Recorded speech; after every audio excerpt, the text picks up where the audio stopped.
որպեսզի համակարգը բալանսավորված աշխատի։ Ու մենք այդտեղ ուրիշ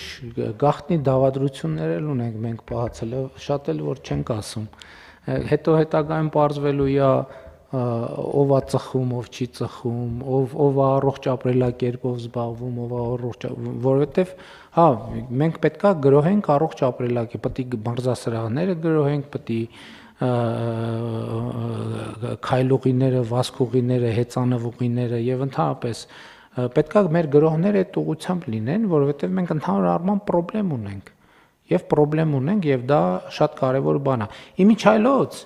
հազիվ առիթ է, քանի որ հասանք ծխելուն եւ բանին, ծխելուն եւ անառողջ այլ գործելա բաներին, գործելա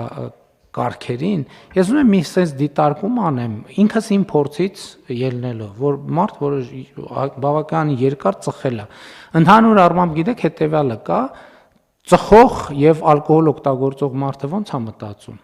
Ասենք նորմալ է, չէ՞, դե ասենք առնվազն ծխելը, հա, բայց հիմա նոր տարի է գալիս եւ այլն։ Մտածում է հետեւյալ կերպ, ասում է ծխելը հաճույք է,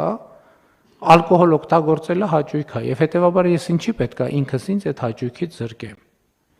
Իսկ իրականության մեջ հաճույքա չծխելը եւ ալկոհոլ չօգտագործելը։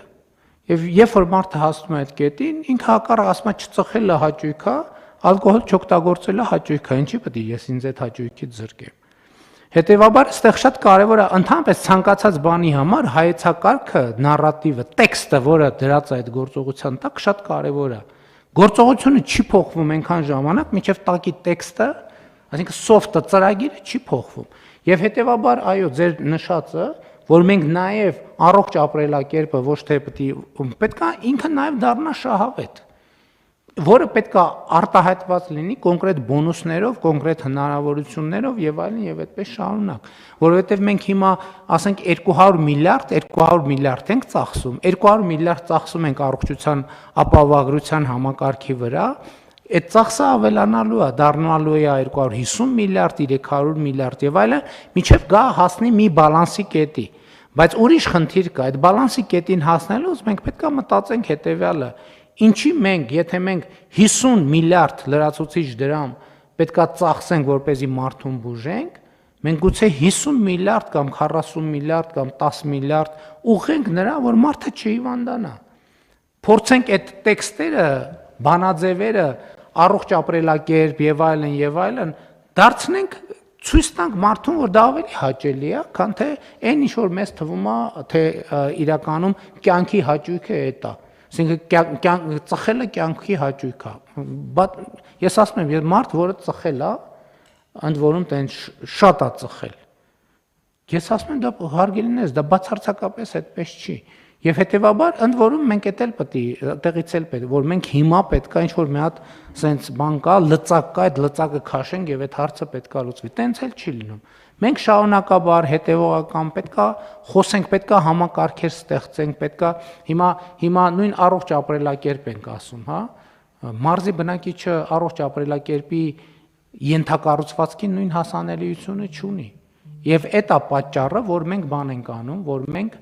այդ մարզական կենտրոնների նախագիծն ենք անում, որպեսզի բոլոր տեղերում այդ հասանելիությունը լինի։ Համեցեք։ Կարճ բան ասեմ, պարոն վարչապետ, իրականում ստեմ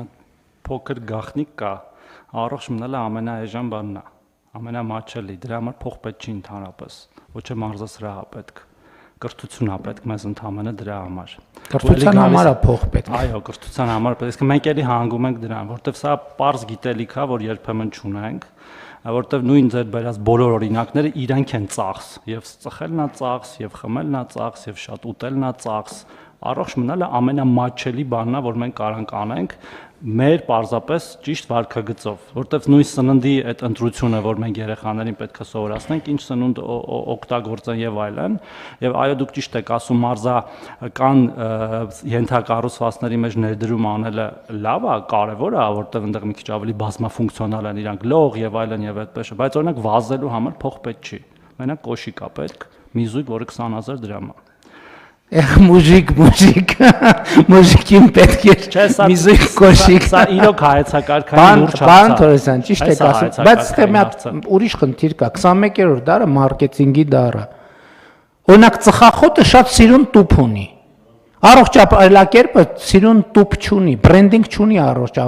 Մեր ամբողջ խնդիրն է, որ առողջ ապրելակերպը բրենդինգ ունենա։ Ասենք ամենա ամենաշատ շաքար պարունակող սնունդը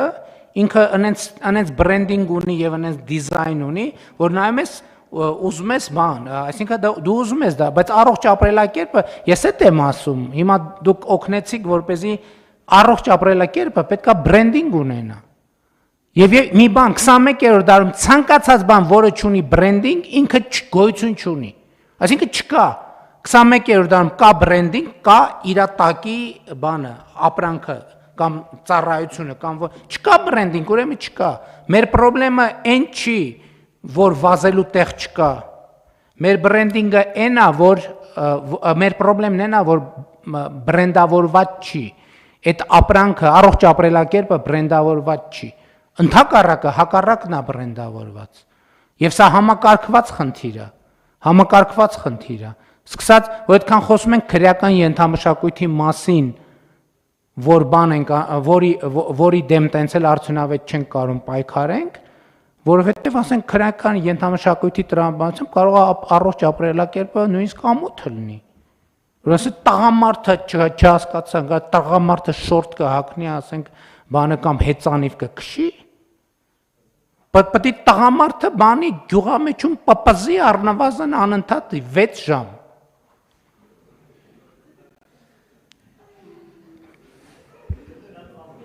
Չէ, ծիծաղում ենք, բայց մենք սրա ազդեցությունը չենք գնահատում։ Գյուղամեջ, իմիջայլոց ասեմ, գյուղամեջ եմ ասում, բայց Երևանի թաղերում հազարավոր գյուղամեջեր կան, տենց։ Եվ մենք պետք է խոսենք սրա մասին, հասկանում եք, մեծագույն խնդիրն է նա, որ մեր իրականության մեջ այս ամեն ինչի մասին խոսալը ընդունված չի, որովհետև խոսալու բաներ կան, որ դրա մասին ո՞նց կարելի է խոսալ։ Կամ դրա մասին ո՞նց կարելի է կառավարության մակարդակով, ո՞նց կարելի է կառավարության նիստին դրա մասին խոսալ։ Կառավարությունը այնտեղն է եւ կառավարության նիստն է, որը ինչի մասին չխոսվեց ստեղ, այդ նշանակում է այդ հարցը չի լուծվելու։ Այդ նշանակում է այդ խնդրեմը շարունակելու է գոյություն ունենալ։ Եվ հետեւաբար այո,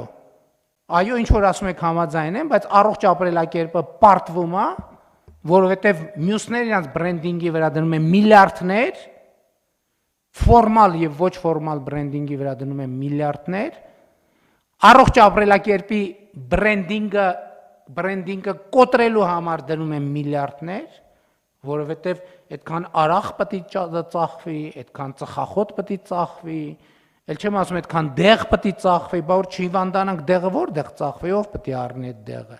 Եվ այլն եւ այդպես շարունակ։ Հետևաբար հիմա այս խնդիրը կառավարությունն է այն մարմինը, որը ունի շահագրգռություն բրենդավորելու, գրավիչ դարձնելու առողջ ապրելակերպը։ Մի քանի հատ էլ կարող է ոլորտի պրոֆեսիոնալ ընկերություններ, որոնք մեր հնայի մեջ 0.0000001% են կազմում։ Հետևաբար կառավարությունն է այն սուբյեկտը, որը պետք է բրենդավորի առողջ ապրելակերպը եւ մեր համապատասխան առաջինը ԿԳՄՍ-ն եւ առողջապահության նախարարությունը կառավարության մյուս օղակների հետ։ Եկեք բրենդավորենք առողջ ապրելակերպը։ Հիմա մենք որ վարչապետի գավաթ ենք անում, ինչի համար ենք անում։ Մարդել կա կարասի, չհասկացես, երկրի վարչապետը պարապա գնում են նստում նայում թե ոնց են երեխեքը լողում, գնում են նստում նայում թե ոնց են երեխեքը թենիս։ Դա բրենդավորման այդ բանի մասա, որը մենք հələ շատ նախնական, շատ բան տնայնագործական ենք անում։ Դա պետք է գնալով դառնա ավելի ու ավելի պրոֆեսիոնալ։ Եվ հետեւաբար առողջ ապրելակերպի բրենդինգը դառնում է մեր առաջիկա կարևոր անելիքը, մանավանդ որ մենք ենթակառուցվածքները արդեն շատ թեքիչ ստեղծել ենք։ Շատ թեքիչ ստեղծել ենք եւ մեր սպորտի զարգացման ռազմավարությամբ, առողջապահության զարգացման ռազմավարությամբ, այո, ճանապարհներով եւ այլն, որտեղ վազելու համար էլ է տեղ պետք։ կանաչ գոտիների, զբոսայգիների բանով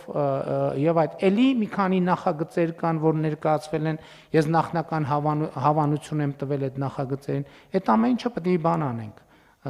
Դա պետք է դառնա ուղղակի սովորական առօրյայի մաս եւ քաջալերվի հանրության կողմից, քաջալերվի։ Սա ամենակարևոր բանն է։ Իմիջայլոց ասեմ, միջև մի sense բանը կա, որ այդ հազար ներողություն, բայց այդ աղքատ հանրության բանն է, արձագանքն է, որ ասենք մեկը տեսնում են մի քիչ նիհարել, ասում են, վայ, ես ինչ ես նիհարել, հո բան չի եղել։ Մինչդեռ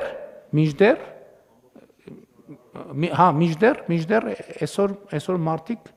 նախ բանը ավելորդ քաշը գլոբալ խնդրեմ է, երեխաների շրջանում ավել քաշը գլոբալ խնդրեմ է, որը հասուն տարիքում բերելու է արդեն շատ լուրջ առողջական խնդիրների, բայց մյուս կողմից մենք բոլորս այդ խնդրեմը ունենք։ Հələ մենք ինչքան նիհարում ենք, պետք է 5 անգամ, չէ, բայց էական 5 անգամ շատ ասեցի։ Լավ, որ հասնենք նորմատիվային բանի, քաշերի, բայց այնուամենայնիվ սա շատ երկար թեմա է, շատ չշեղվենք առողջության համընդհանուր ապահովագրության համակարգի հետ կապված փաթեթն ենք այսօր ընդունում եւ այդ էլ ասեմ, ես ինչքան էլ ասեմ Mercedes Zaporozhets պատրաստ անպատրաստ, մենք պատրաստ ենք, իմ գնահատականն է նա, որ մենք պատրաստ ենք եւ մենք փուլային ենք պատրաստվել, ես ուզում եմ հիշեցնել, որ մենք չնայած 2024 թվականի հունվարի 1-ից բանը չարեցինք ապահովագրությունը, բայց մենք օֆերտայի համակարգը ներդնեցինք, որը մի հատ էսպիսի էլի բան առաջացրեց, տենց կիսացնցում առաջացրեց, բայց այդ կիսացնցումը մեզ պետք էր որպես միջանկյալ վիճակ առողջության ապահովագրության համակարգին անցնելու։ Այնպես որ առաջարկում եմ քվեարկել, եթե այլ դիտարկումներ չկան իհարկե։ Համեցեք։ Շնորհակալություն, պարոն վարչապետ։ Տիկին Անոնեսյան, այն խումբը, որ 200,000 դրամից բարձր աշխատավարձ է ստանում, ու ոնց հասկացա, եկամտահարկից է վճարվելու այդ գումարները, ուզում եմ հասկանալ, որ օգտվում ես եկամտահարկի հետ վերադարձից այդ ժամանակ, ոնց է այդ տեղի ունենալու, օգտվելու ես ու ապահովագրությունից, թե ոչ, թե ճիշտ չեմ հասկացել, եկամտահարկից չի վճարվում։ Չէ, այսպես է, կախված աշխատավարձի չափից 200-ից 500,000 դրամ աշխատավարձ ստացողների համար պետությունը 2026 թվականի ընթացքում կսուբսիդավորի սոցկրեդիտների համար 6,000 դրամ։ Գործատուի համար վճարվող հատվածը մնում է 4,800 դրամ, որից 4,500 դրամը կվճարի զինապահի խնայողության հաշվին, մնացած 300 դրամը կպահվի արդեն աշխատավարձից։ 500-ից 1 միլիոն դրամ աշխատավարձ ստացողների համար նրանք 3,300 դրամի չափ է մնում աշխատավարձից պահումը եւ դա հաջորդ տարի կարող են եկամտահարկի վերադարձի շրջանակում սոցկրեդիտով հետ վերադարձ ստանալ։ Հնչեց ձեր հարցի պատասխանը։ Շատ լավ, այլ հարցեր։ Հարցը դրվում է քվեարկության, ովքեր են դեմ որոշման ընդունմանը, դեմ չկա, որոշումն ընդունված է։ Պարոն Գրիգորյան, Տիկին Ավանեսյան, ելի խնդրում եմ ես վերջին օրերին էլ, ասինքն անդադ էլեկտրոնային փոստով եւ նաեւ հանդիպումներով աշխատում ենք, բայց բան անենք, ուշադիր լինենք։ Չնայած հիմա ես արդեն որոշակի զգացողություն ունեմ, որ ամեն ինչ արդեն ըստ էության պատրաստված է եւ կարող ենք կառավարելի նորմալ որակյալ process մեկնարկել։ Հարց համար 37 Ղարաբաղից տեղահանված առանձին խմբերի ընտանիքներին կացանով ապահովման համար վարձակալության վարձավճարի մասնակի հատուցման միջոցառում